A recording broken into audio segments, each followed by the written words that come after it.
আসসালামু আলাইকুম প্রিয় বন্ধুরা। আজকে আমি ঘুরতে আসলাম দিনাজপুরের সেই বিখ্যাত সোহরা মসজিদ। এটা হচ্ছে সেই মসজিদেরই সাইডে পুকুর পাড়। সত্যি অসাধারণ। তো দেখতে থাকুন। অনেক সুন্দর, সুন্দর খেজুর গাছ আছে এখানে।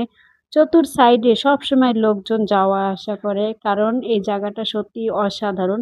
সবসময় লোকজন এখানে শ্যুট করার জন্য আসে। আল্লাহ তাআলা এই পুকুরের মধ্যে যে কি এমন একটা জিনিস দিয়েছে, মানে এই পুকুরের পানি কখনোই শুকায় না এবং ঐতিহাসিক এই খেজুর গাছগুলা অনেক সুন্দর। দেখুন আমার পিছনে কত সুন্দর পুকুর পাড়টা। অনেক সুন্দর, বিশাল বড়, যা দেখে শেষ করতে পারবেন না, বলে বুঝাতে পারবো না কতটা সুন্দর এই সোহরা মসজিদ।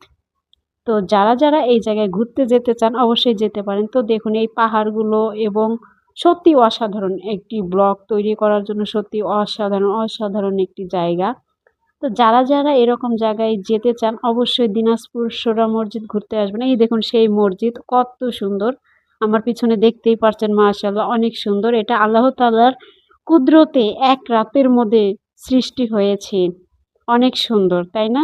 আপনাদের কেমন লেগেছে অবশ্যই জানাবেন। আমার তো অনেক ভালো লেগেছে। যদি ভালো লাগে অবশ্যই ফলো দিয়ে একটা শেয়ার করে সুন্দর একটি গঠনমূলক কমেন্ট রেখে যাবেন। কারণ একটি কমেন্ট ধরে আপনার পরিবারে আরো একজন পৌঁছে যাবে। তো দেখুন কত সুন্দর গাছপালা। সত্যিই অসাধারণ। সত্যিই আমার অনেক ভালো লেগেছে। এই সেই বিখ্যাত সোহরা মসজিদ, যা এক রাতে সৃষ্টি হয়েছে। কত পুরান গাছ। গাছগুলো দেখতেও অনেক সুন্দর লাগে।